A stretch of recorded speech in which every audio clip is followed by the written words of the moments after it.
Welcome to Elevating Consciousness, the podcast that helps you discover deeper levels of truth, meaning, and wholeness. I'm your host, Artem, and our guest today is an artist, content creator, bodybuilder, and coach. He's built an impressive following on YouTube by creating provocative, grotesque, and visually alluring videos. This eccentric and bizarre style is also reflected in his wide-ranging portfolio of artwork, including drawings, sculptures, and photography. His creative abilities don't stop there, as he is well-versed in playing the piano and violin. In recent years, he has become most well-known for being open and outspoken about his spiritual attainments and his journey into awakening, which he documents in mind-expansive videos and detailed writings. Frank Yang, welcome to the show. Thank you for having me, Artem. Yeah. So to me, you're probably one of the most eccentric and colorful characters speaking about awakening. And I think many who have come across your content would agree. Your videos are paradoxical, mind-expansive, and at their core, I think they point to the ineffable. In 2020, you came out and said that you have attained fourth path, which in the Buddhist Theravada tradition is considered a fully awakened being. I'm curious to start off with, like, what was your life like before awakening, and how has that changed as you progressed through the four stages? Well, my life before that, like sometimes I have to think about it because I don't really think about it all that much anymore. Even the whole awakening journey, it just seems like a dream now to me. Like, I remember I did another interview, and then this guy asked me just straight up, "How did you wake up?" And I had to dig into my story a little bit. It's like even the entire spiritual unfoldments just became part of the dream in a sense, right? So yeah, as you said, I was always a content creator even before there was any social media. I remember at 14, that's the earliest I can remember filming things. I was just, in my house filming myself, like doing like really crazy stunts for reasons I don't really know. It's just like a force that perpetuated me to like do really intense physical stunts. For example, I would throw a bike against like my the wall of my house, and then just let it hit my head, and I'll throw a trash can up to the sky and then just let it hit myself, and riding a bicycle down the stair in my house, like breaking my walls and stuff, and faking seizures at school. And I was doing like jackass pranks before there was jackass. And the funny thing is, after I started doing that, like a few weeks later, jackass came out. I was like, we were having this very similar idea. It's almost like the force of nature, or the creative force of the universe, just kind of tap into different people at the same time. I think that's kind of common in a sense. Like I think Newton and Leibniz like had the same idea for calculus, like at the same time or something, or Darwin or some other person. Yeah, and then that just led me to question like creativity and the whole creative process. But we can dig into that a little bit later because I know you're into art as well. So yeah, I was filming a lot. I was just been filming my whole life since I was 14 years old. And I was really into athletics all my life as well. I remember around the same time, like 14, 15 years old. I just wanted to be really fast. I just wanted to sprint really fast because my favorite animal was the cheetah. I was really obsessed with like big cats and just cheetahs, especially because I was obsessed with speed. Yeah. And then I just wanted to like be the fastest like being on the planet or something like that. I just had this like random drive to do that. I don't know why. Can't really tell you why. And then I got into weightlifting because apparently I look at sprinters and they were all like jacked. And I was like, okay, if I want to sprint faster, I probably have to lift some weights. That's how I got into fitness and lifting weights. So I got into that and I trained myself to attain like a 40-inch vertical jump, which is pretty elite. It's, I think, like the NBA average is only like 32 inches, like standing, not like running. Yeah. And then after that, I was like, okay, I'm done with jumping and speed. I'm going to do like power. So I started doing powerlifting. So, and then attaining like a 300-pound bench press at like 150 pounds. That was my goal. It's like, I'm going to bench twice my body weight. Yeah. And then I was like, okay, I'm done with that. I'm going to move on. So once I accomplish a goal, I just forget about it. I just move on to the next thing. And I was like, okay, I'm going to do some squats and deadlifts. And then I had like a 400-pound raw squat, no equipments, and then 500-pound deadlifts. Yeah, and then after I'm done with that, I was like, okay, what am I gonna do now? Because I was still into fitness, so I'm gonna do bodybuilding. I'm gonna look as aesthetic as I possibly can. So I started getting into the whole like macro stuff, and the whole fitness industry, fitness community at the time was pretty small.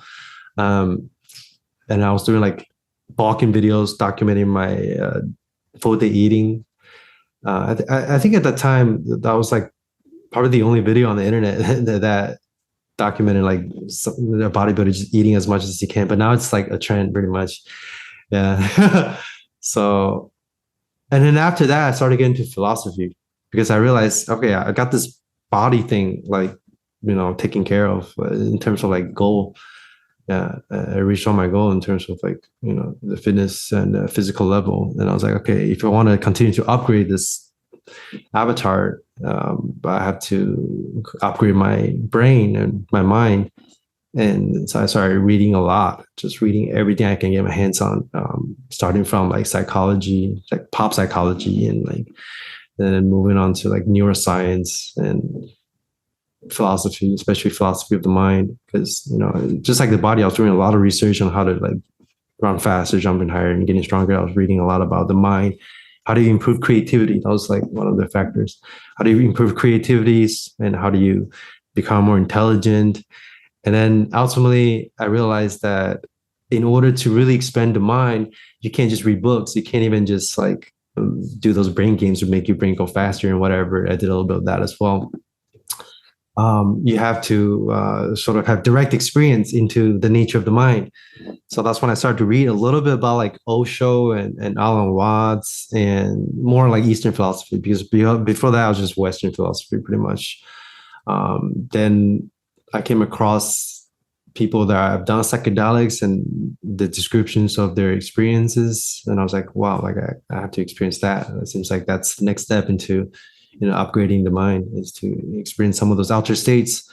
So I did a little bit of psychedelics. I didn't do too much of it. I wouldn't call myself a psychonaut, but I experimented with them in my late 20s.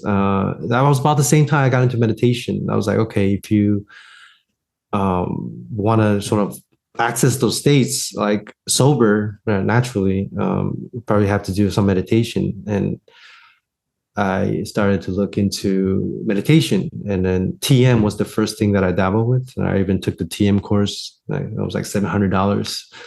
And then because I paid $700, I kind of had to practice, but I liked it. I was doing it ever since I took the course. I was doing it every day, just like they asked, like 20 minutes in the morning, 20 minutes in the afternoon. I did that for about 2 years. Yeah, and then around that phase, I was I was doing a lot of pickup at that phase too. Yeah, like just trying to pick up as many girls as I can. It's just part of the whole package. I don't know why I did it really. Yeah, it was just like a part of the package to explore like what is reality, what the fuck is this, and who am I? Yeah, and then I guess the meditation path just took me down the rabbit hole pretty much, like a lot of people. Yeah, at first I just wanted to be more creative and whatever, just upgrading this Mitsu, this brain. But then I got more than what I asked for. There was a lot of like really dark moments, dark night of the soul, a lot of suffering, but also a lot of really blissful experiences. And then I think 3 years after I started meditating, I went to my first retreat. And then that was when you spoke about the four path model. So maybe you're familiar with the period called the rising and passing away that Dana Ingram talks about, which is, I guess, your first true mystical experience. And not counting the psychedelic experiences, because I think when I took psychedelics, I didn't really get any insights about non-duality or spirituality or awakening, because at that time I wasn't familiar with those concepts, so my mind wasn't framed for that. But some people, they don't have any references and take psychedelics, they have no self-experience, whatever. But I didn't get that. It was more like, okay, I took psychedelics and a lot of cool visuals. I can sort of use those ideas for my like videos and creative projects. Yeah, and I think the backdrop of all this is music. Yeah, I've been playing the violin since I was 5, so that I've been playing violin since I was 5, and I still play now, not as much as before, but music and athletics. and then meditation, like those are the cornerstones. And I realized that meditation sort of brought all those different endeavors, creative endeavors together. And then I see through the interconnectedness of how like the creative force doesn't really care how you express it. It could be like riding a bike down the stairs, or for some people, it could be like drinking massive amount of alcohol or taking drugs or exploring psychedelics or meditation, painting. I also do some paintings and sculptures and all that stuff. It comes from the same source and from the same force. And that same force happens to also have this desire, quote unquote, desire to wake up to itself. And that's when I realized the whole awakening process is driven by the same force. And that force doesn't care if it's creative, destructive. That's why I go on a path. You have dark nights, you have like your spiritual highs. It's the same force. And the paradox, of course, from my perspective right now, is the force has always been awake to itself. We just got to get out of the way. Yeah.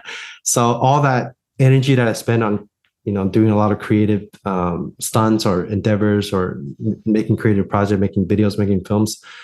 I guess you could say that I was trying to like grasp onto this energy and then use it for personal gains, which is, there's nothing wrong with that, it's part of the process. But in order for that for that force to fully recognize and wake up to itself, like I had to get out of the way, or the artist had to get out of the way.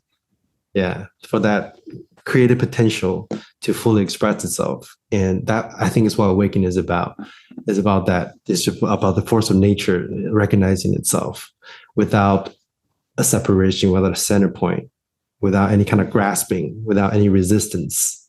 It's just the what is. And the what is infinitely creative. Yeah, I think there was this book by Peter Rawson called The Genius of Being. Yeah, he was talking about how genius, the being itself, is genius. And then I talked about earlier about how, like, creative ideas find different avatars to express itself through. And I realized that there are no individual geniuses. There is this force of nature, this being, this consciousness, whatever you want to call it. Buddhists call it emptiness. The pure potentiality of it, it's being, and it's infinitely creative. And when you're in the state of, what I call the natural state, and it does feel like every single moment is creative. It feels like you're giving birth to the whole universe, or you're giving birth to the unborn, like moment to moment. And all the highs that I get, all the dopamines hit that I got from just making the art and playing music, or even athletics too. Same force, even athletics, athletes get into a flow state. All the highs that I got from those endeavors, I actually get it now, like every single moment of my life, just by doing nothing pretty much. But still, I'm still, creating, I'm still lifting weights, I'm still making videos and playing music, all that stuff. But it's coming from a radically different perspective. Now I guess it can feel like I'm creating without a doer, without a creator. And it's just I just let this creative force do its own thing. And I just kind of have to get out of the way and sit in this self-driving car and experience reality that way in an infinitely creative process. Yeah. And then I guess you could say that all the different endeavors that I did was more like just a byproduct of, accessing this force of nature that is just pretty much the drive for existence. And non-existence as well, because they're two sides of the same coin. The same force that makes a bird fly and makes a cheetah hunt down a gazelle, makes the blooming of the flowers, and how the architectures here in Miami came about through that force of nature. And, I don't know if that answers your question. Yeah, that's the infinite bra right there, man. There's so much. There's so much there. There's so many, like this. It's like the tree in my background. It's like there's so many branches. There's so many ways we can take this conversation. There's a couple of things that, as you were talking about, like trying all these things. Let me try one thing, and I'm gonna try the next thing. Like that reminded me of like Tim Ferriss, like the human guinea pig. Like I'm gonna experiment like with all these different things, from doing these jackass stunts to all these different forms of art to let me get a 40-inch vert, let me bench press this much, let me build a crazy physique, let me master the mind, let me meditate, let me see what forms of consciousness. Yeah. So there's like all these all these layers and all these things that you did. And then to me, and then you mentioned creativity, and this is like one of the things that about you for me is like, wow, you really are creative in so many different domains, because usually people choose like one art form, but then it's like I'm going on your site and I'm just looking through all of the stuff you've done, from photography to sculptures to drawings, and then your videos themselves have this very creative element. And like the stuff you do is just, it's like it's it's different, and it's like you wouldn't expect the things that you do. It's always switching it up. So I'm just wondering, and then you've been playing the violin since 5 years old, and you're saying that this kind of creativity like it led to to awakening. So I'm just wondering if there was just something that made you more open to creativity, or there was something that I don't know. It's just like there's something about like this aspect of creativity in your being, or that like you gravitate to trying something new, trying something different, doing something a different way. Yeah, I think I was just, in a sense, very sensitive to that energy that I talked about earlier, just that the force of nature. I remember I was 5 years old. Like, I put like my finger inside my door crack and I just slammed it as hard as I can. And I just wanted to like see like what's inside my finger. So I did that, like I did it over and over again, and then nothing really happened. So like one day I just did it really, really hard, and like I saw my bones, and then like 3/4 of my finger came off. This is actually one of the stories I used to tell my Tinder dates. And then I got forced stitched without anesthesia, and that was like one of the most painful experiences of my life, man. I don't know. I don't know why I just said that. I just think that the whole creative destruction thing is, I'm very familiar with that energy. And again, I can't tell you why. I can't tell you why I dabble in all those things. Because when I was doing the 40-inch vertical thing, and even the powerlifting thing, I wasn't doing it for sports. I wasn't doing it for anything. Yeah, I wasn't doing it for like views online, because at that time there was no internet yet. Yeah, and then I don't know. It's just, I guess I was kind of just in tune to it in a sense, and that same kind of intuition again. I used it to apply it to meditation and awakening, because people always ask me like, what techniques do you use? How do you do this? How much time do you spend on this technique? How do you meditate? Should I sit down or should I lay down? Like, what are insights? But like, I never asked anyone about that on my journey, really. They just came to me, and I think it's just kind of the same. I guess you could say the same, not skill set, but the same idea can be applied to something like a perfect pitch.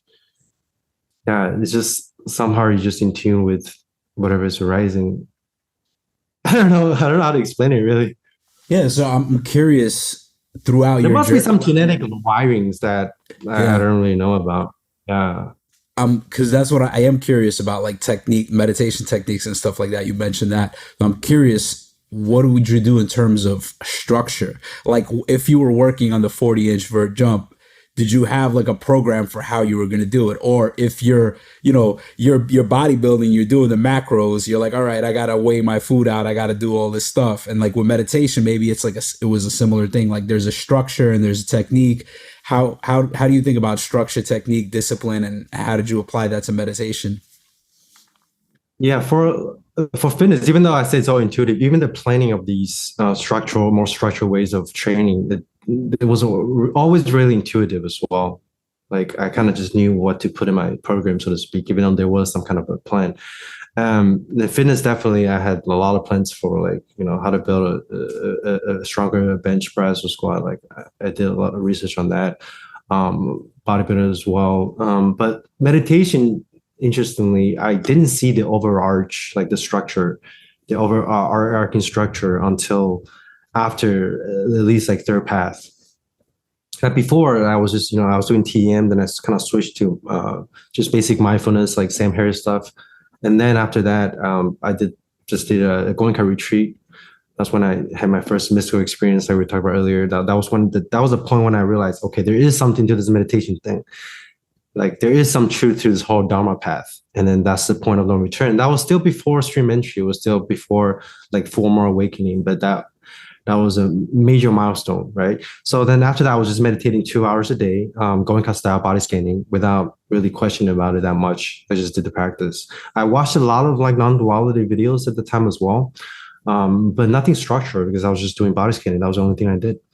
But then after my second retreat, where I hit stream entry, for those who don't know, is the first level of awakening. Pretty much, is your first moment of cessation, where you meditate to a point where it's pretty much, I call it the gold medal of meditation, where your entire mind body system just shuts down, and then your brain gets rebooted. We can talk about what that is later on if you want, but I'm not going to go into details right now. But after that, I started to just kind of see more of this meditation thing structurally, and how like fitness and, you know, training the body and training the brain, training the mind, they're actually also interrelated. And I was kind of using some of my knowledge that I gained from training the body, and I started to apply that to meditation, probably like around after stream entry. But then after third path, or even after fourth path, when I'm pretty much done with all the techniques, is when I could really see how like there is some kind of a structure going on. There's a map that people go through, and then, you know, if you want to structure your meditation, you not just have to like do one type of meditation. You have to do all kinds of meditation in a sense, and realizing that this is one meditation, and it's all different paths converge into one. But then like how much of each you should do, and it depends on an individual, and depends on like where you are in the path. But generally, I put practice into two categories, actually three. One is, you know, concentration-based practice, which is your basic vipassana, where you just kind of apply full concentration power to the object of meditation until you see through and dissect that sensation or that object of meditation. It could be the breath, it could be sound or sight or your body, or your entire field of experience, into tiny little particles, and see how everything is impermanent, how nothing has inherent existence because everything's in flux, and how you can't find a solid self in any sensations. That's the sort of the more, I call it, contraction part of the meditation, you know, training your concentration power, zooming your awareness into a laser beam, and just, you know, dissecting reality that way. And then there's the expansion part of it, which is like the Zen do nothing meditation type practice, or Dzogchen, surrender, relaxation, or the open awareness training, which you just kind of surrender to what is. You know, Zen call it riding the ox backward. The ox is a metaphor for enlightenment. So you fake it until you make it. Of course, when people first sit down to meditate and do the expansion practice, the do nothing meditation, you're trying to get to the vast spaciousness, the boundless still, the timeless nature of awareness. But then, of course, when you first sit down, you don't have access to that. Although ultimately everyone has access to that. It's just been buried underneath all this conditionings and lens of perceptions. So at first, when you sit down, you just kind of want to, you know, expand your mind to the sky or whatever, and then through just doing that over and over again, just through relaxation and surrendering, you let the force of the universe, or you let awareness itself kind of chip away all the different conditions. So those are the two types of training, and I kind of relate that to fitness as well. You know, fitness, you have to train. If you want to create a really powerful athlete, you have to train strength and you have to train speed, because strength times speed is power. And I look at awakening as accessing power. You need both speed and strength. You know, you need both contraction and expansion, and sort of the balance of these two creates that power. And then you have self-inquiry, obviously, and self-inquiry. You need some concentration for that, you know, because you can't really still your mind to even ask the question, who am I? And see the answer, or like quote unquote answer, not intellectual answer, but just, you know, see the emptiness of phenomenon through self-inquiry. You don't have a concentrated mind, and you also need to, you know, relax to a certain degree for that insight to see through. And so there's also psychedelics, and, you know, so not everyone have to go through the psychedelic journey, but a lot of people do. And I find psychedelics can enhance all these different practices. And then I realized that all these different practices, they all go hand in hand. Like dabbling in different endeavors in creativity, and dabbling in different endeavors in different practices in meditation, to me, they were the same thing. it's just really about finding the interconnectedness and the underlying structure between all those different endeavors and all those different practices, which just led to the same space. Yeah. I'm wondering, do you think that there's a teleos to reality? It's like everything is moving towards awakening. Yeah, I think yes and no. I think reality has always been fully awake. The nature of awareness, or whatever you want to call it, it's just always been fully awake. Like you can't get any more aware or less aware. You can't get any more conscious or less conscious. There's really no such thing as consciousness gains or like mental gains or whatever, on the ultimate absolute level. But on the conventional level, there are stages of development. There are, stages of insights and different levels of consciousness. But different levels of consciousness really only belongs to the dream world, belong to the relative world. It's how your mind responds to infinity that creates sort of like a level. Because I've said it many times, there you can't really get more infinite than infinite. If it's balance, it's balance, right? So there's no level to that. But then why are you still going through the process of unfoldment? Why are you still going through the process of chipping away and peeling away the layers of the onion, so to speak?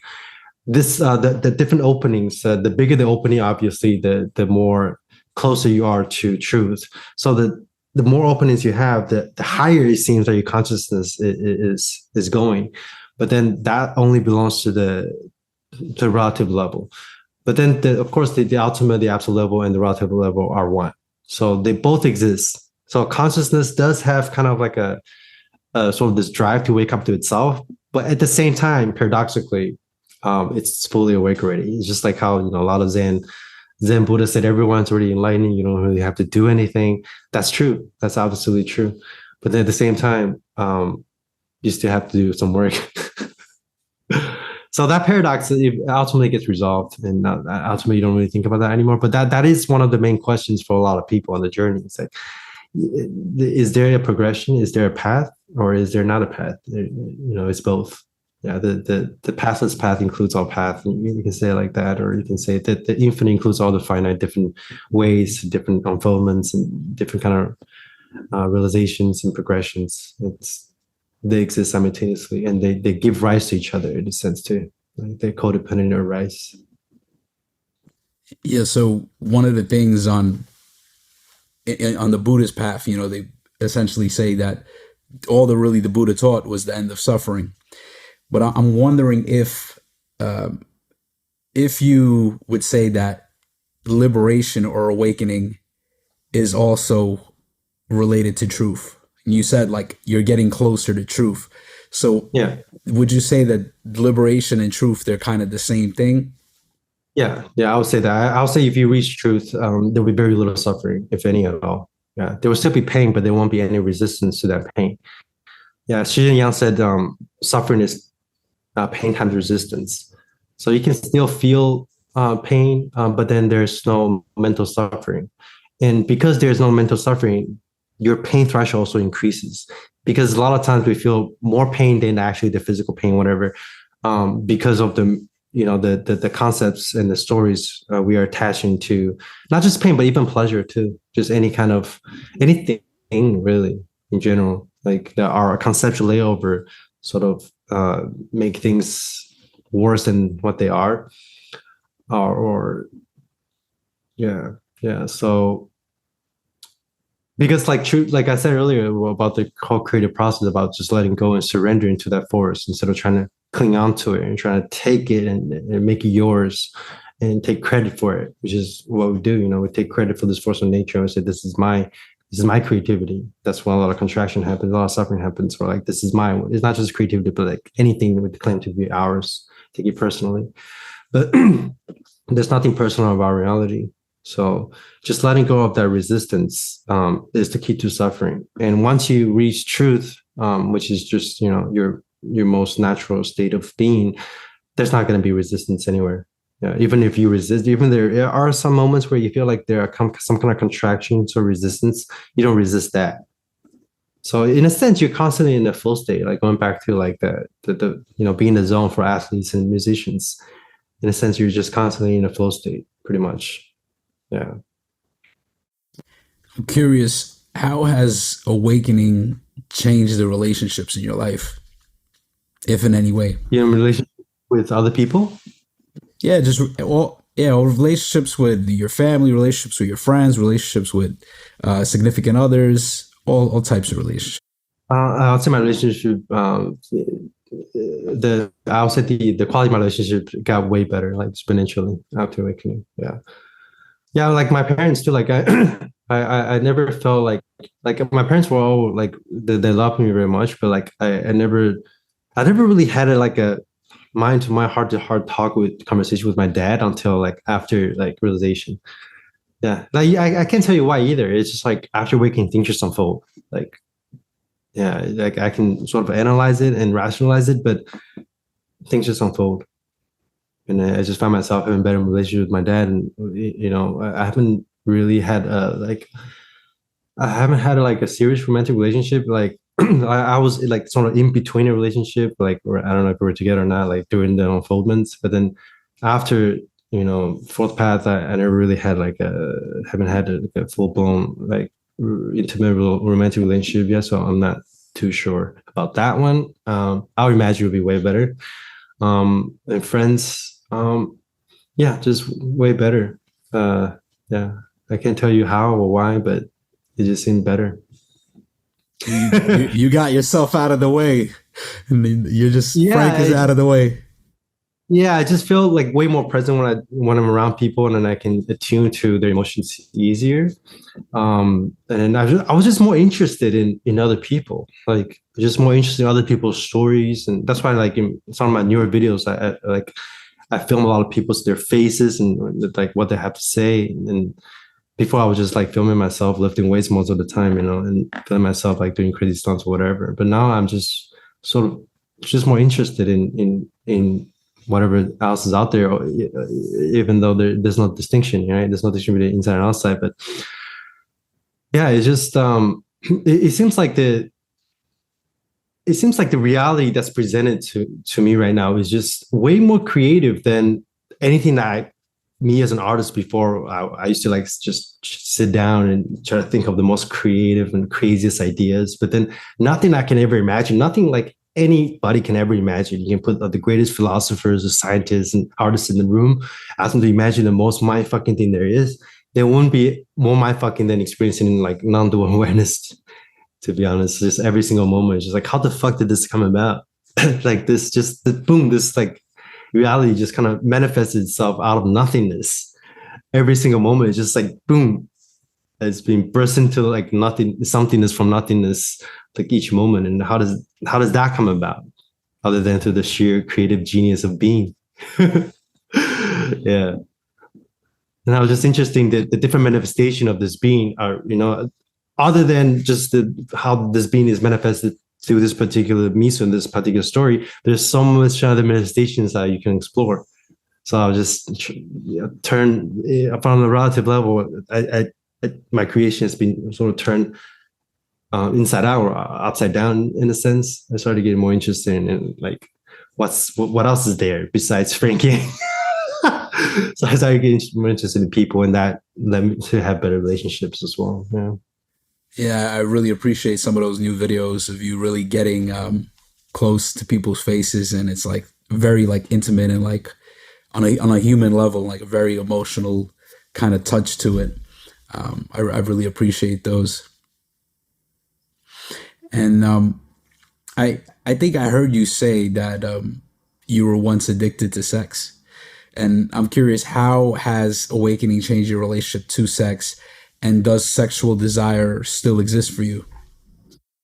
The sexual desire has been reduced by about like 95%.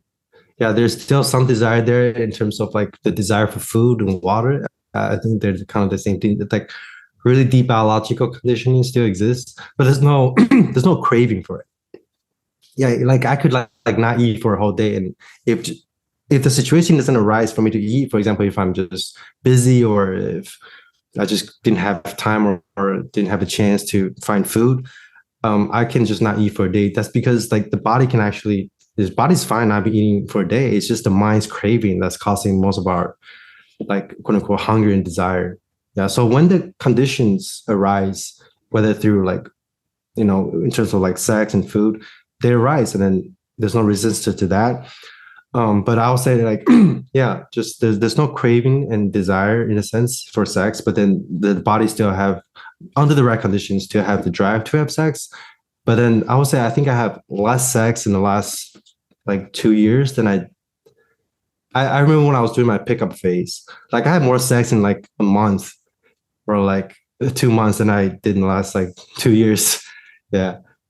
Yeah, I would say like things like sex and food, they feel even better now because like you're totally present with it, and then because all your senses are more enhanced, so it's you sort of get both sides of the world. Like you sort of get to have your cake and eat it too. You don't have this sort of the craving for like sex or food as much, so you don't have that mental suffering or the contraction towards these stuff. But at the same time, when the right condition arises, when you do engage in those activities, which just happens on its own, they feel better, they're enhanced, but you don't need it as much. Yeah, so yeah, I have no more desire to like pick up as many women as possible. But then, um, well, what else about sex? Yeah, yeah, yeah. It's been quite interesting because I got into the meditation journeys because one of the reasons is because my sex drive was too high. I wanted to kind of reduce it. That was one of the reasons why I forgot to mention. Yeah. So that just came as a byproduct in a sense. Yeah. So, you've been engaged with lifting and bodybuilding for years, and I'm really curious how that fits into awakening, because I think many people can agree that bodybuilding is one of the most egoic sports out there. And usually when you look at great spiritual teachers and sages, you don't see jacked bodies. We usually see either very skinny or flabby bodies, and even fat bodies, and in many cases even bodies that look like they're completely neglected. So how has your relationship to bodybuilding and your body changed through awakening? Yeah. After awakening, I just had no desire to want to show off my body anymore. Like, I still lift weights because that was just part of one of the programs that I kept running because it's why not? Like being healthy, going to the gym. I like the sensation of going to the gym. And I have no goals for bodybuilding at all. Like I could care less what my body looks like. Of course, I prefer to look like pretty good than like being the 400 pound like slap of fat. Sure, you still have preferences, but it wasn't like before where I was taking pictures of my body like every month and just weighing myself, weighing my food, and just was really obsessive about what I look like. There was before it was extremely goal oriented when it comes to bodybuilding. Yeah. But now I just like lifting. It's just, I don't know. It's just, it's kind of, it's the same reason why I still create, make videos. I still lift. It's just, you could say like before awakening, they were part of my program. Like I sort of like programmed this Misu to do those things. And after awakening, they just carried on by themselves without any agendas, without any goals. Yeah. I don't really count macros anymore or anything like that. I just eat whatever and go to the gym when I feel like it. Usually I still go like 3 to 4 times a week. And if I don't go for like a few months, that's okay too. Like I remember taking a break, like a long break, because I was going through an integration process. I didn't go to the gym for like 3 or 4 months, but that never happened to me before. Before I would go crazy. If I didn't hit the gym for like a week, I would go crazy. But 3 or 4 months went by and I didn't go to the gym. Totally fine with it. Yeah. And same with all my other stuff. Yeah. It's like I can just live without them, but then I'm still, alive here. Why not, engage with the world. Yeah. Because I always think like the whole point of awakening is to have a good life, is to have a happy life, is to have a creative life, a healthy life, to be in the world but not of the world, to fully engage with the world, but at the same time fully detached. And because a lot of people get into the spiritual journey and they start to become really withdrawal from the world, and they started like saying no to a lot of things, and that just creates a lot more contractions, a lot more resistance. Yeah. And, the people get drunk on emptiness a lot, and just, I mean, it's cool. You can definitely do that, but I choose to engage. Yeah. What are the pros and cons of being open about spiritual attainments from your perspective? Pros and cons. There hasn't. I don't know. I don't. Hmm. I guess the the pros is that people like I want people to experience these things, you know, like actually nowadays I don't care nearly as much, but be like right after the awakening, or when I was going through the unfoldment, when I was accessing a lot of jhanas, like every time I went through an unfoldment or had an opening, had a spiritual experience or insight, like the first thought I had was I want to tell people about it. Like I want other people to experience it. Just like how back in the days when I was doing psychedelics, like I like giving people LSD more than I like giving myself, because I want people to experience the beauty of being, you know.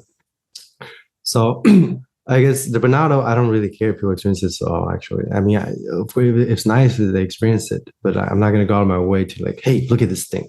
But I guess the pros from that perspective is being open about your attainments and talking about this publicly. People have been written to me saying like, oh, I resonate with your journey a lot, and you know, how do you do this or how do you do that? So I guess I could help them experience if they want to. Yeah, I usually don't talk about it until people ask me. So I'm throwing all those things out there to the universe. So people who are on the path, when they see it, if they resonate with it, and we have a conversation about it, and they can, you know, the awakening can deepen through them as it did to me. Then that's one of the pros. Is that, you know, I can, I guess, give some pointers to people that are on the path. Yeah. Yeah, and then I don't know if there's any cons to it. There hasn't been any that much like,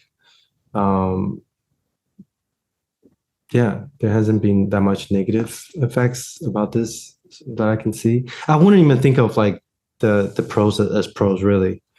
Yeah, it's not something that okay, oh yeah, like talking about this and getting people to awaken. That's fucking awesome. Yeah, I don't really look at it like that. It just Yeah, I yeah. think I'm thinking the question is less for how it's beneficial or not beneficial to you, but more so of, I guess, on a cultural level. And let me like just run this past you. Oh, okay, okay.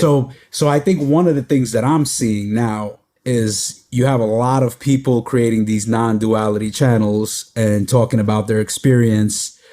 And Right. you know, there's probably some of those people that are having genuine experiences and they're actually going through these things, and maybe they're not well integrated and whatever, but there's probably also people that are maybe deluded and maybe, you know, they don't know what they're talking about. And so I'm wondering if there's like that kind of trend now that it's like, oh, people see Frank is talking about his awakening. I'm also going through an awakening. I could also create a YouTube channel and, you know, and be a spiritual guru or whatever. Yeah, I haven't really thought about it all that much. Um, I don't know. It's just part of the happening. I think. Oh, here's the thing. With the realization, is like you can't really fake it.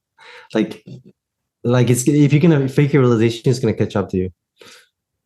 Yeah. What I'm saying is you can I believe you will catch up to, but what I'm saying is you could probably convince other people, right? Like what is your Yeah. what is your thought on that? Like, because how do we really know if somebody's awakened?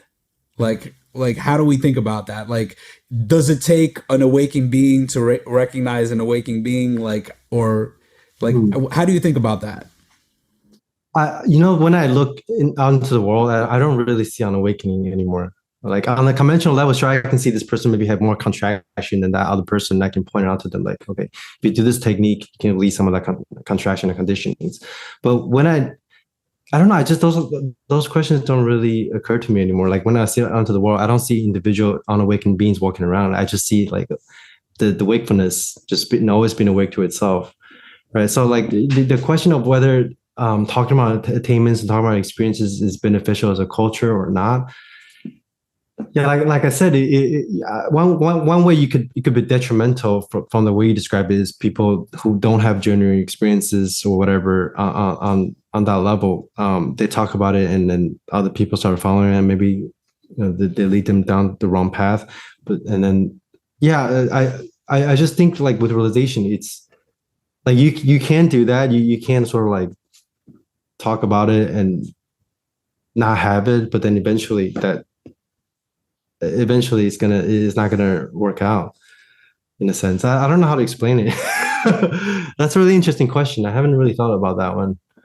Yeah. It's interesting because I think some of these questions from your like they're just like not questions that arise in your mind, but it's more of like a relative question. Like that's something that you would think from a relative Yeah. perspective, because it seems like it's like once you kind of see through, once the ego becomes kind of transparent, it's like all egos become transparent. Now there's no Yeah, separation. exactly.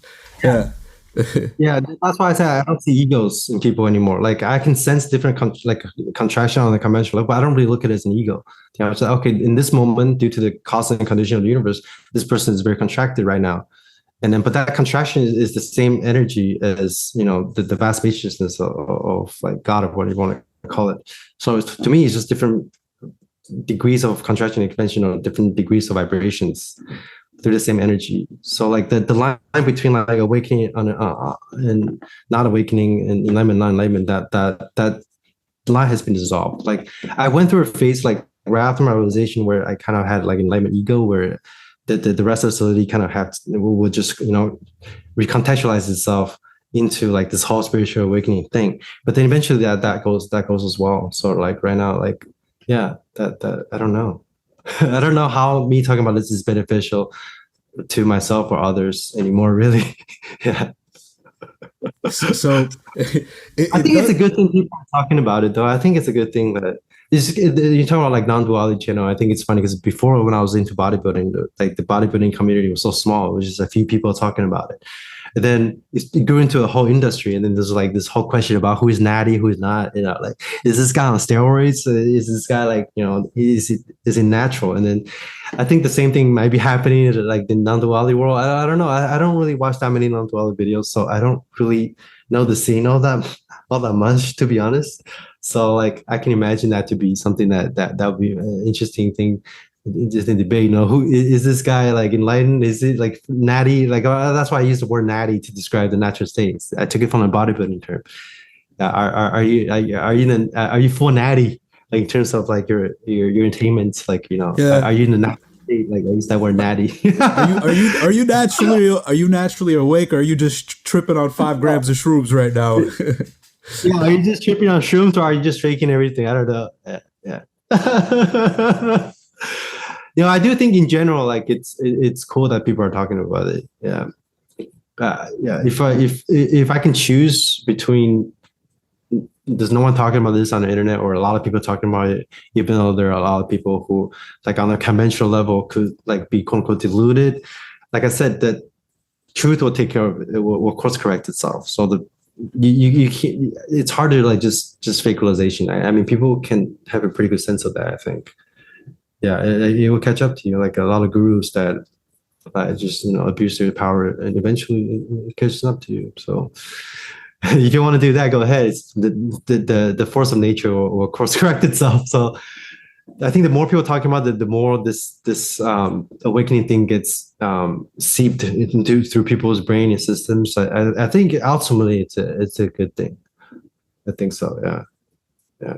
Yeah, I think I agree. I think I mostly agree. And like for me, I think how even came into this meditation world, and like into more deeper into it, was through Daniel Ingram, and his Oh book. yes, yeah, me Yeah, too. and Yeah. and I know that's been a part of your journey also. Although it does seem that you've already entered the stream before you came across his book. Is that correct? Right. Yeah. So Yeah, I came across this book like pretty much the same time I entered the stream. I was Googling what stream entry was, because I was convinced something like shifted in me. So I didn't know what that was. I didn't even know what stream entry was. I mean, I've heard of the term, but I didn't know exactly what it was. I didn't know what the genre was. So after I hit stream entry, I just kind of Google hardcore about all this different stuff. And I came across the pragmatic Dharma people, Michael Taft, Chodosa, Dana Ingram, and I was like, holy shit, this guy had this whole manual on how to awaken. Just like when I did the vertical jump Bible, there was this one guy that I really liked. He had this ingenious way of breaking down how to improve vertical jump. And I was like, this guy is like sort of like, and he wrote a book called the Vertical Jump Bible. And I was like, this awakening did this book, this Dana Ingram book is just like the vertical jump Bible, but it's sort of like a Bible, a pragmatic Bible for awakening for everyday people. Because like that book for the vertical jump was for like just laymen, people who have no idea how to how to train vertical, and just anybody can increase your vertical, anybody can make gains in meditation. I was like, holy shit, right? And this guy's openly talking about his attainment, and I was like, wow, that's pretty interesting. Yeah. I think Daniel does go into details in the book about the pros and cons of being public about attainments. Yeah, I think that was a really interesting chapter. Yeah, I think talking about attainments, it's kind of like talking about sex, really. It's like talking about your sexuality. It's extremely personal, but also universal. That's another paradox.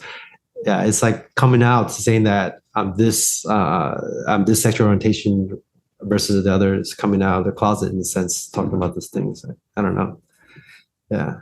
Yeah. So without Dana Ingram talking about it publicly, I don't think I would progress as quickly after stream entry. So even though there's a lot of backlashes from the spiritual community about what he did, but there's a lot of people that is getting like great benefits out of it. So, like the yin and yang go together, right?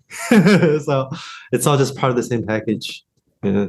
Yeah, actually, he was on he was on the first episode of this podcast, and we spoke about like being open about attainments, and yeah, I really appreciate that book, and kind of what he did was very radical in very radical putting on the book the Arahant Daniel Ingram, and he got a lot of backlash, but I do think in general that effect has been positive, and it's opened people, from going from not understanding what the hell is happening to them with different spiritual experiences and not knowing what to do next, to like having a map and at least having some kind of support, and not going into this process completely with a blindfold.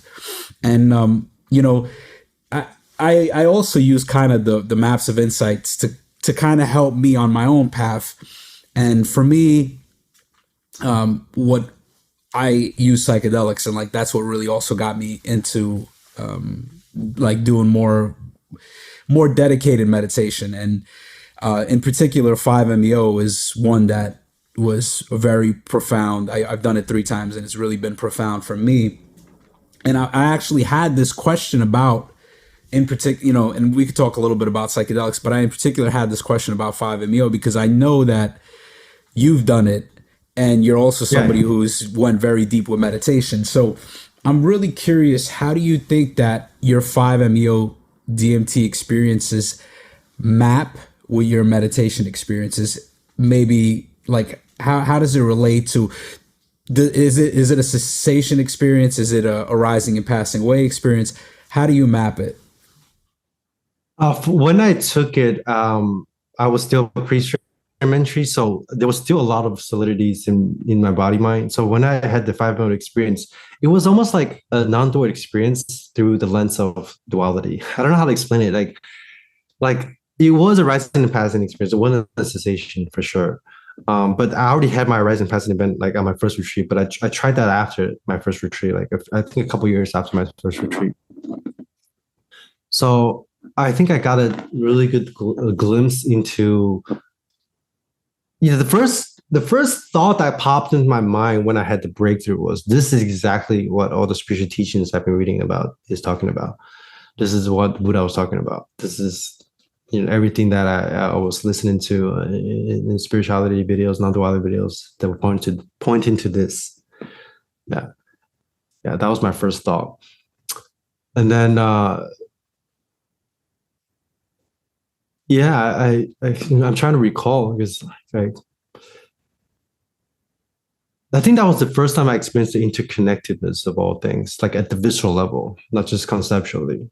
Yeah, and I remember just looking at my friend who was sitting across from me and just seeing the room, how everything was just like kind of penetrating each other. But it was kind of like the penetration that I feel now. I always venture to say that 5-MeO experience, and it's very similar to what I'm experiencing right now, except that right now I don't have a center point to that experience. So that was the first time I experienced this notion of just the universe penetrating itself. How consciousness is just conscious of itself. Everything is just itself. And then all the different particulars and different elements of the absolute were just made of the same thing, and they were just penetrating each other and penetrating itself. Yeah, the way I described it was like the universe having sex with itself. But then I think during the 5-MeO experience, I was still wearing a condom. but now I don't have a condom anymore. Yeah, you can say it was almost like putting on a VR goggle or a virtual reality VR that simulate what awakening is like, but then you're still having a goggle on. You still have the solidity of the mitsu, but you had a pretty good taste of it through that lens. But there was still a lot of lenses of perception that hasn't been cleared out. So in a sense, this experience is actually way deeper than my 5-MeO experience, but it's not as like psychedelics. There's no like energetic shifts going on, but then it's the vast spaciousness of true nature. I experienced that for the first time on 5-MeO. Yeah. Yeah, I think with psychedelics, it's like you do get openings, especially 5-MeO. You get a lot of your lens of perceptions and defilements condition will dissolve very quickly in a very short amount of time, but they also contract back very quickly too. So if you get a really big opening, a lot of your stuff is gonna come up. And when all the stuff come out, that results and manifests in, you know, your trippy visuals or all your typical psychedelic experiences, which I've said in my videos, they're just sort of like the byproduct and the side effects of this process of dissolution. So I don't get a sense of that when I experienced the reality right now, but the vast spaciousness or the infinite consciousness, whatever you want to call it. That's my moment to moment experience now, and that was my first glimpse into that on my 5-MeO trip, even though it was still like very filtered in a sense. Yeah. Yeah, the way that I mapped the 5-MeO for myself was also like, okay, I'm like, oh, this is a rising and passing away based on Daniel Ingram's descriptions, like just checking off, oh yeah, like this happened. My mind got afterwards. My mind was super expansive. I wanted to learn everything. I wanted to go tell everybody about the experience. You know, like all the things that he said in his books, like check. Yes, this is a rising and passing away. And then I was reading Childasa's book, The Mind Illuminated, and there he talks about cessation. And as I started reading about cessation and kind of reflecting back, I'm like, was that a cessation? Like, because there's just some, you know, and at least for me, the 5-MeO experience is so, like, it's so crazy that it's like you can't retain it. So whatever, like once you come back, it's like you're retaining like 5% maybe of whatever. So I'm like, is it possible that it's like everything dissolved and it was a complete cessation, and then you come back and then it's like, oh, it's like a restart, you know? And that's like somebody cut a piece of the tape, and I guess I won't know, but to me it's just curious because it does seem like there's something in the cessation experience that happens that produces a profound insight for a person. And if that is the case, which it probably isn't, because there's plenty of people that do 5-MeO and that, you know, they don't get awakened from it. They have this experience, and like you said, it's a big opening and then it's a contraction. And I think that happened to me. But it would just be interesting if, you know, you could somehow allow people to have a cessation experience, like, you know, just taking a hit of this substance and then they have this profound opening. But it does seem, I do think it's possible. I do think it's possible to have a cessation on psychedelics. I've talked to a couple of people. It's actually really rare. I think it's more common for people to have cessation just meditating. But I've heard accounts of, I think Dana Ingram also talked about, like, he knew one person who got stream entry through psychedelics. I think Michael Taft said he entered onto I don't know what stage he was on back then, but he was taking a lot of LSD. And then he said he had his awakening on LSD. I think the best way to assess whether or not you had a genuine cessation on psychedelics is, number one, if you can repeat it, like not on psychedelics. Number two, if your moment-to-moment default state of consciousness has been altered. Yeah, because with a cessation, it's very obvious that something changed permanently, like some damage was done to your brain. Yeah, and I definitely can't repeat a cessation. I've never had a cessation, but for me, there was definitely a shift. Like there was definitely a before 5-MeO and an after 5-MeO, you know. But it's like there was still like a lot of suffering. Actually, there was even probably more. That's why to me it was like, Yeah, to me it was like But that's an A yeah, and P because then the Dark Knight comes right after. the thing is, though, it's hard to tell with stream entry. After stream entry, that there was a lot of suffering. I think I suffered like probably in a sense more after stream entry. Like the phase from stream entry to second path, I think I suffered more than I ever did before. Only because I was more sensitive to the suffering and my mind was just more raw to everything. Um, and then there was just more stuff that came out through that stream entry experience. Um, so it's hard to assess whether or not you had a or your first cessation by the amount of suffering. Really, I think Dana Ingram even mentioned like after stream entry, for a lot of people, a lot of stuff will come out, and then you can actually experience even more intense suffering. Yeah. So when the suffering fully ends at fourth path, that's when that's when there's no more suffering. Yeah, that's when you don't create any more karmas, because after you lose the center, like I said, you can still experience some kind of pain, but then there's no suffering. There's no mental suffering to that pain. Yeah. Yeah. So it's not like, it's kind of like just being the weather almost, sometimes you have very sunny days, but then sometimes you have, rainy days, but then you know that you're the sky. Like, without a doubt that you're the sky. Like, does the sky get affected by like the weather? Yes and no. It's not affected personally. There's no grasping, there's no contraction, but then you still go through your day experiencing, this infinite manifestation of everything. So that includes, both pleasure and pain, and that includes you sort of like you're in the space where that gives rise to both pleasure and pain. You're not pushing away neither pleasure and pain, right? So it's like, yeah, you get to experience, in a sense, the paradox is you get to experience everything more intensively, but at the same time you don't really feel anything. I don't know how to explain it. Yeah, it's pretty interesting. It's like things don't affect you, but at the same time you sort of experience more, experience things more intimately. Yeah. I think it was yesterday, I was actually sitting and meditating, and this thing came to me. It was like, I don't know if you ever heard this song, Why Do We Build Castles in the Sky? I don't know if you ever heard of that song, but it was just like this visual of like, oh, we keep constructing like an identity. We keep building castles in the sky instead of just realizing that we're the sky. Yeah, you're the sky. Yeah. But then the sky also includes the castles. Yeah. We just take the castle so seriously. Yeah. So, you've one of the things that you've been doing is this consciousness coaching, and can you speak on this process and how is it different? How is it different than a session someone might have with a meditation teacher? Is there a process? Is it just somebody being in your presence and kind of, soaking in your consciousness? What does that look like? It's funny because like when I was doing the fitness coaching, I've been doing that for the last like 7 years. I was doing online fitness coaching, and then the people that were following me for fitness back then, they also knew that I talk a lot about like mental stuff, like I call it mental aesthetics, But that was before I really knew what meditation was about. So when people ask me, "Oh, do you do like mental coaching?" I was like, "No, I don't think I feel comfortable doing that." Because I was still trying to figure out myself, Now I can feel comfortable about like getting you shredded and giving you some muscle gains. But in terms of like mental aesthetics, I'm exploring it, but I don't think I'm comfortable or confident enough to coach you on that.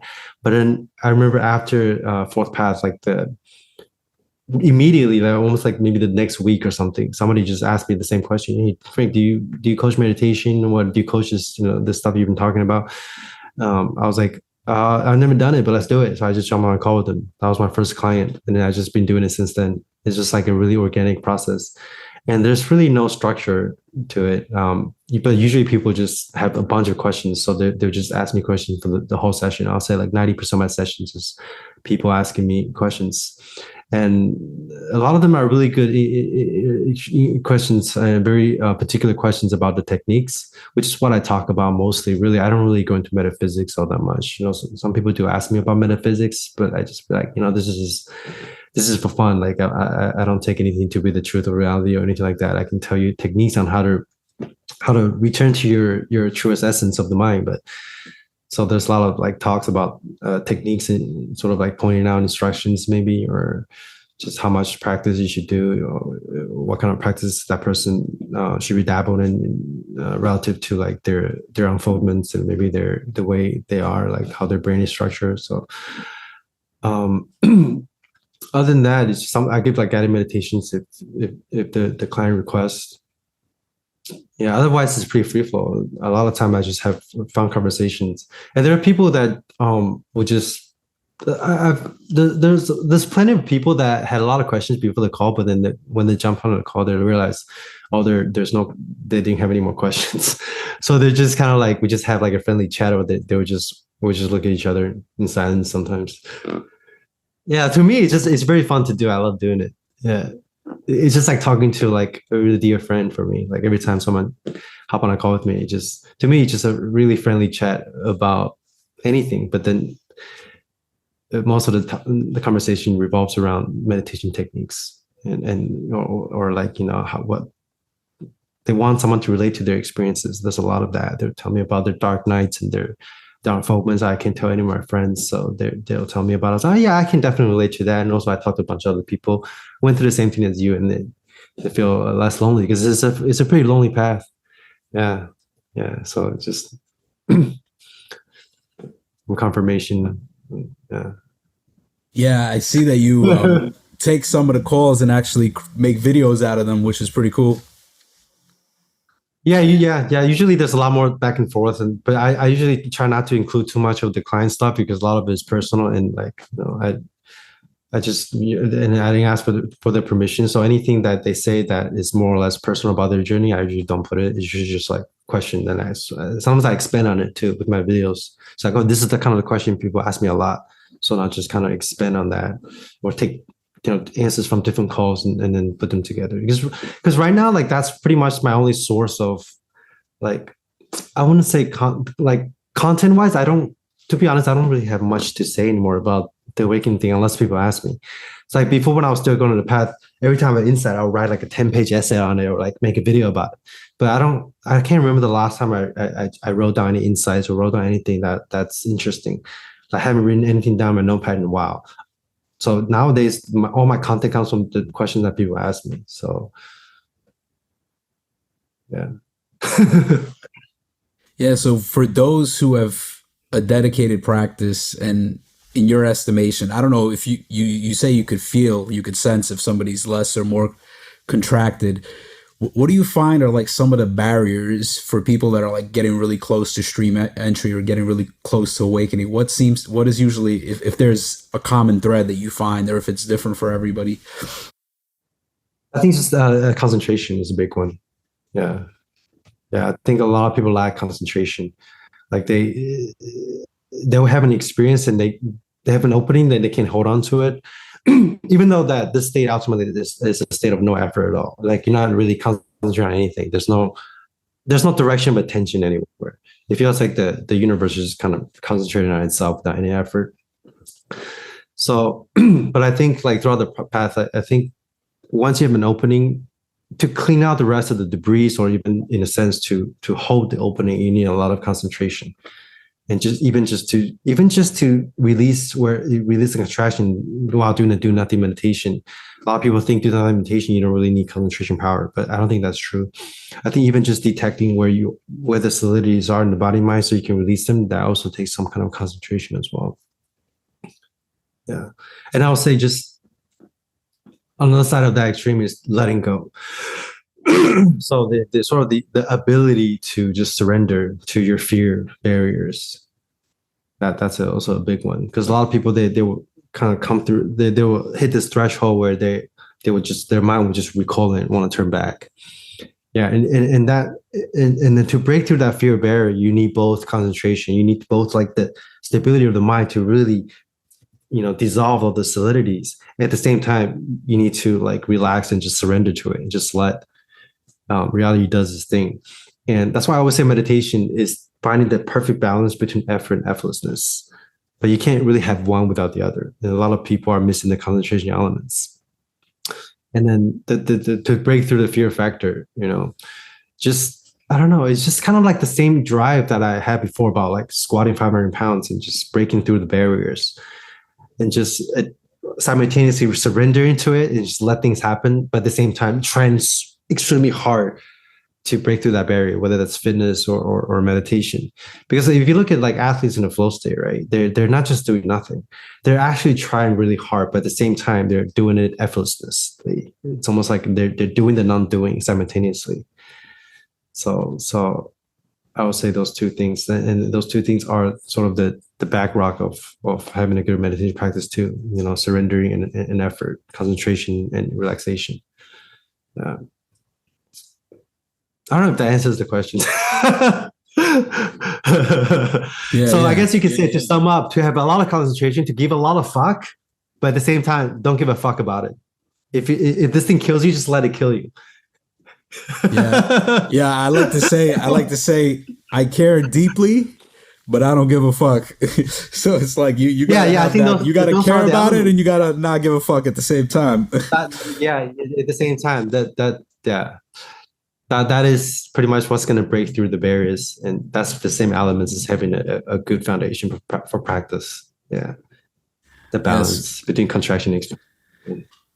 Yeah, so I'm kind of curious, like, about how your art changed, because I think if you look at some of the art on your website, and if you look at some of your earlier videos, you would have these kind of grotesque and very like sexual kind of themes. And I'm just wondering if, like, how has your art changed now? How do you think your videos have changed? Are you still creating, are you still doing other forms of art? If you are, has it changed in any way? Yeah, I guess you could say if I can rationalize it, the only reason why I create it now is people can experience this thing and maybe like help people on the path. And I just try to make it entertaining for people. I think the art, the creativity, the art from that sense, from that level is merely a means to an end. Is to kind of the way that I create, I try to like emulate the state in a sense, although you can't really emulate it, but like I've seen some of your video too. Like you do some pretty crazy art as well. Which ones are you talking about? The music videos? Yeah. Some animation. You do some animation stuff, right? I mean, I didn't animate it, so I can't animate. I just rap. So that's what I'm a rapper. That's what I did for many years. It's kind of taken a back seat in recent years, but right. But I had a couple of animated videos created. Yeah, that's cool. Yeah, so like, yeah, I guess I try to sort of emulate the perceptual feels to this thing, and so like how I experience reality. And I've heard many people told me that they had some kind of shifts or some kind of like quote unquote transmission while watching my videos, because not just like I describe the state like with words as pointers, but also like visually I try to create what this state feels like in a sense. Yeah. And as for the kind of artwork I created before, the only reason why I created before was just so that people can see like how great of an artist I was. And like I should say that was the only reason I created. If I have to rationalize it again, like the drive to create was just spontaneous, but then like the afterthought of that drive before was always, I want people to see, what a creative artist you are, and like how you have this like awesome mind that can generate those crazy ideas, just like you have this awesome body that can lift this much weight. That was at least like the afterthought of the whole creative process before, but now there's no afterthought. It's just creation happens without a creator. Yeah. And on the conventional level, I'm way more interested in showing people like not just the state, but the sort of how the state relate to the world, rather than just me lifting weights. Yeah. I'm curious. Do you still find yourself reading You said you haven't written anything in a while. Do you still find yourself reading books, or does it happen like you'll I just don't read that much. yeah? Sometimes you just yeah, I've read like I think I used to read like 5 books a month or something like that. But now I think the last 3 years I've read like 5 books, like less than 10. Yeah, if I'm beginning to end, I will like maybe dabble a little bit here and there, but yeah, I don't really read all that much anymore. Yeah, I can't really tell you why. Yeah, especially philosophy. I just find philosophy to mostly just be like works of fiction. Like, if I was gonna read philosophy or even like like pop psychology book, like it'd be more fun to read like manga or something. I don't know. But sometimes I still like to like read a little bit about like the brain, just because like you can relate to people who are into like brains and science more. If I coach people, or like if I talk about these things, if I relate it to like neurons or brain states, people can kind of relate to that a little bit more. But other than that, no, I don't really read nearly as much as I used to. No. Yeah. You're originally from Taiwan, right? Yeah. Yeah. So, what do Mhm. you think is the biggest difference in living in Taiwan and United States? I'm just curious because it seems like you've traveled a lot and you've experienced a lot. And I'm just and you now you're right now you're in United States. So, like, what do you Yeah. feel is the biggest difference? The biggest difference between Taiwan and the United States, I think in general, Taiwan is the US is just way more diverse. It's like every state that I go to seems like a different country. So there's more like I look at my traveling as a way of integration, really. It's like I'll take the state to a different state or a different city and see how I respond to it, and how like maybe there's some really deep triggers that haven't been completely looked at. Then if for example, I came to Miami, then there was a lot of things that could have triggered me that didn't. I was like, oh, okay, this thing is pretty stable. But in Taiwan, it's just pretty much, it's hard to get triggered anywhere in Taiwan, at least for like where I live. Yeah, it was just pretty peaceful all the time. It's very homogenous in Taiwan. Yeah, and then that's where I had like all my spiritual unfoldments too, was in Taiwan, like the last like 3 years. Yeah, and the people, they're just more or less kind of the people in Taiwan are a lot more like they follow orders pretty they're pretty dedicated and just following. That's why they did such a good job with COVID. Yeah, and US is just more, it's just more chaotic, and then just finding that stillness in this chaos is part of my practice right now. It's just like if I can go to a city that's like New York, for example. When I went to New York before, It's where I'm from. before. I'm from New Oh, York, really? Brooklyn, New York. Oh, Yeah, okay. yeah, Brooklyn. Oh, are you there right now? yeah. That's where I live. It's where I live my whole Oh, life. wow. Okay. Wow, interesting. Yeah, Yeah, we should hang out in New York or something if yeah. I go Hell again. yeah. Because it's like I go to New York a lot. Like I remember before realization, I'll go to New York and I'll feel so contracted. I'll be like, this place is such bad vibes because there's so much going on. And then like after realization, I remember I went to New York again. I was like, where did that go? Where did that bad vibe go? It's like everything I was experiencing in New York was the same peace and stillness and the same magic, the same like luminosity and vibrancy as anywhere else. Like just sitting really deep in my meditation, that sort of the stillness that I experienced there is the same as when I'm just walking on the street of New York. Yeah. Yeah. And then it's, If you could it's if you could be enlightened here, you could be enlightened anywhere. that's funny, dude. Yeah, dude, that's good, man.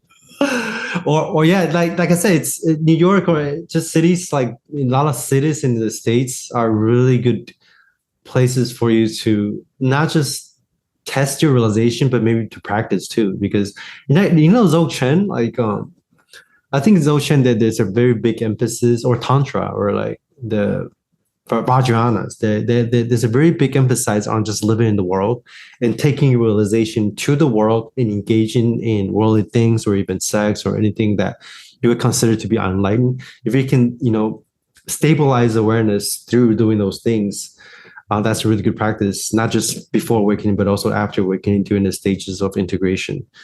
Like, because like right after the realization that the thing, whatever you want to call it, is not very stable, really. It's almost like you feel like you're a newborn child, really, or you're given a new car to drive. But except now it's a self-driving car. But at first, you still need to how to sort of push the button before like you program that car to completely self-driven. So like the first year of after realization, it's in a sense that the relationship is just there. Like nothing can change it. Like when you lose the center, you lose the center. Like I've gotten drunk and whatever party like really hard after I lost the center. The center never returned.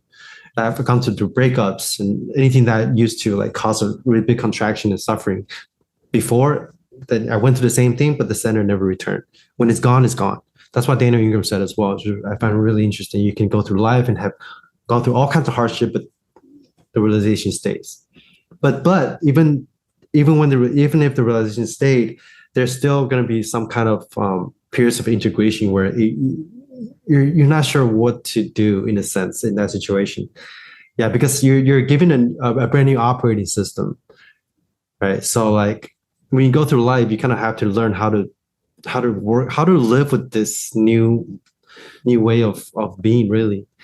And to me, just traveling around different cities, especially in the States, it's a pretty good test for that, and also a pretty good means to integrate even deeper. Yeah, yeah. Yeah, so that's Because a what lot you're. of your stuff don't come out until after the center is dissolved. Really, like I think true shadow works truly begin after realization. Let's say wake up, clean up, grow up. Like all the cleanup that I used to do, looking back on it, it's kind of like clean up, like shadow work light, because you're still doing it from the center. That you're still creating another avatar, another cleaner that's doing the cleanup, and you're becoming a more like if like people get in meditation, they just want to be calmer and more still, right? Like it's kind of the same thing. It's the meditator that's getting enhanced, or the cleaner that's cleaning this other part of you, and this other part of you might feel like more peaceful, but it's still coming from a center point. It's still coming from conditionings. Yeah, I always say if you do shadow work before realization, it's almost like putting lipstick on a pig. Yeah, you're just putting a prettier conditioning on other part of the conditioning, but it's still conditioning.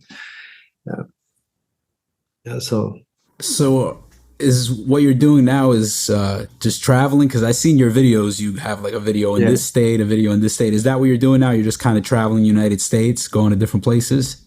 yeah. I'm just traveling. I'm traveling to wherever people ask me to go. Really. Yeah, so people just say to me, "Hey, Frank, you want to come stay with me, or come visit the state?" Like people I talk to online. Like it's like during COVID, like during the time of when I was in Taiwan, like COVID and all my spiritual unfoldment happened at the same time. So for 3 years, I was just in Taiwan, and Taiwan didn't really have any like lockdowns, so I was living like pretty freely in Taiwan. But I had a lot of time to practice, but I couldn't travel anywhere. So I was in Taiwan for 3 years, and then during that phase, I was posting videos about this online, and I made a lot of new connections online, talked to people about spirituality and non-duality. So then after I got back to the States and I can start traveling again, just a lot of people like from all over the world just be like, "Hey Frank, let's hang out, and you want to come stay with me?" And I just go, if I feel the vibe, it's good or whatever. If I feel like that's appealing at the moment, I just do it. So the integration is really not, it's kind of like it just happens. It's not like I set intention, okay, I'm gonna go to Texas because I need to integrate this part of me. Yeah, it's not like that. It just happens to be like this. And you realize after a while, you realize like every single moment, every single particle on the path, every single person you meet, every conversation you had, every obstacle you face is exactly the way it is for you to deepen your realization. Like that's true before awakening, during awakening, after awakening. Yeah. So anything that happens, even doing this call, it's just part of, deepening like realizations and not just for myself, but like collectively or whatever that means. Yeah, because there's no end to how deep the mystery goes. Even Adi Shante said like it keeps getting deeper, even though there's no more shifts, there's no more quantum shifts. All right, even though the realization is the same, it can get deeper and deeper into deeper part of your psyche and the cellular level of your being. And from what I've heard of like people that have been awake for like 20, 50 years, it just keeps going. Like the mystery just keeps getting deeper. Yeah, yeah. Yeah, man. Well, now you have another friend in Brooklyn, New York. Yeah, So we should. Yeah, we yeah, can. Maybe we can do a live thing. yeah, Live for podcast in New sure. York. You talk to my boy Adam too. My boy Adam Unger.